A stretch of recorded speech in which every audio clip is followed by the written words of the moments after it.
ये आनंद मासिक पत्रिका से डिक्टेशन है। तो चलिए डिक्टेशन स्टार्ट करते हैं 5 सेकंड बाद।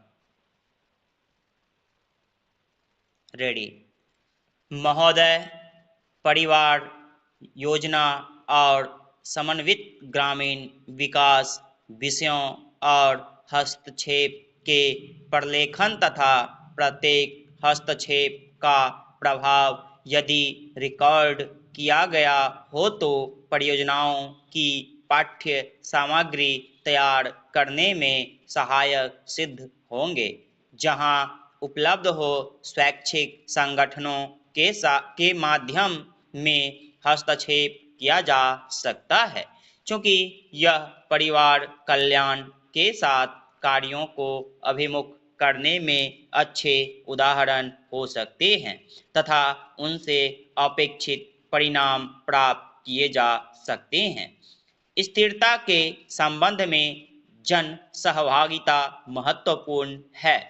इस सहभागिता को प्राप्त करने हेतु विभिन्न पद्धतियां अपनाई जा सकती हैं, जैसे भारतीय जनसंख्या परियोजना (IPP) तथा कार्यरत महिला संघ आदि में अपनाई जाने वाली कम लागत अथवा बिना लागत वाली पद्धतियों की परियोजनाओं को अपनाने का प्रयास करना। राजनैतिक और धार्मिक नेताओं को इसमें सम्मिलित करके कार्यक्रम को बढ़ावा दिया जा सकता है। लोगों में जागरूकता की भावना जागृत करने से क्षेत्र में कार्य की मांग बढ़ेगी, जैसा कि परियोजना गांवों में देखा गया है। प्रबंध सूचना प्रणाली को परियोजना के कार्यान्वयन का अनिवार्य अंग होना चाहिए। कार्यान्वयन एजेंसी को उत्प्रेरक के रूप में कार्य करना चाहिए तथा सरकारी वितरण प्रणाली के अंतराल को दूर करने के प्रयास किए जाने चाहिए। शिक्षा, रोजगार सृजन, ऋण आवश्यकताओं को पूरा करना, परिवार योजना में महिलाओं को लाना आदि विभिन्न संगठनों के संगठन में सामंजस्य था।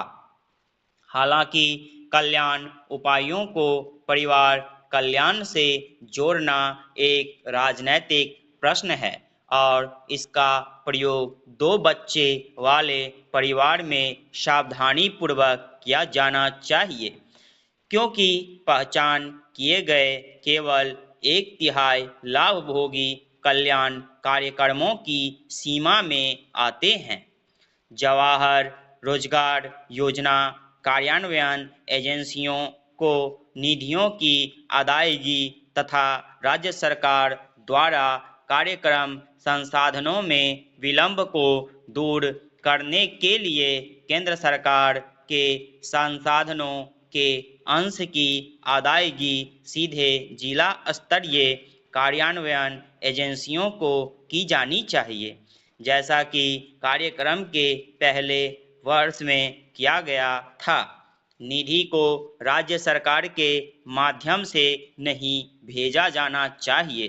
पंचायती राज से संबंधित भारत के संविधान में हुए नवीन परिवर्तनों के अनुरूप तथा ग्रामीण क्षेत्रों में लोकतांत्रिक विकेंद्रीकरण की प्रक्रिया को सुदृढ़ करने के लिए केवल पंचायती राज संस्थानों में इंदिरा आवास योजना तथा मिलियन कूप कार्यक्रम सहित सभी कार्यक्रम की आयोजना तथा कार्यान्वयन किया जाना चाहिए। केंद्र निधि को 2 किस्तों में जारी किया जाना चाहिए।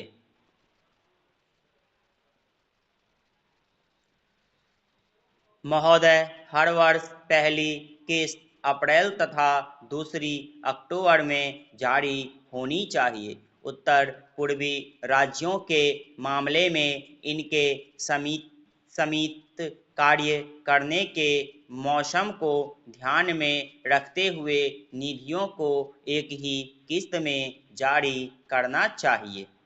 ग्रामीण आधारभूत संरचना को सुदृढ़ करने तथा ग्रामीण निर्धनों के लिए रोजगार सुअवसर बढ़ाने के लिए कार्यक्रम के कुल व्यय में वृद्धि करनी चाहिए। सामग्री तथा मजदूरी लागत और स्टाफ वेतन में वृद्धि से यह वृद्धि होती है।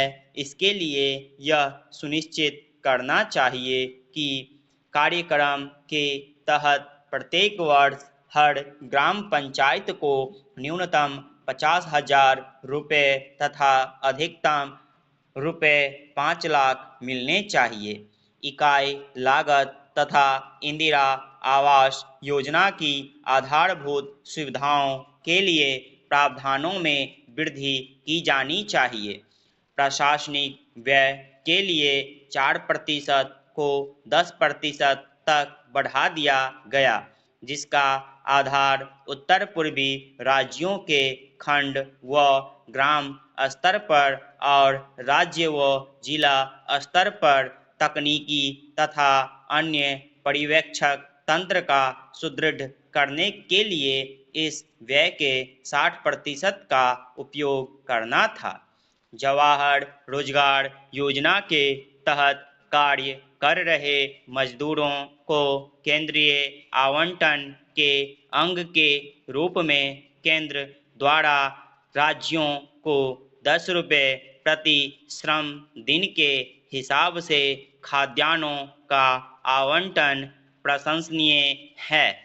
मजदूरों को खाद्यान्नों का आवंटन केवल लोक वितरण प्रणाली के माध्यम से करना चाहिए तथा महाराष्ट्र की तरह मजदूरों को फूड कूपन बांटने चाहिए। मजदूरों के लिए खाद्यान्नों के क्रय मूल्य को घटाना चाहिए।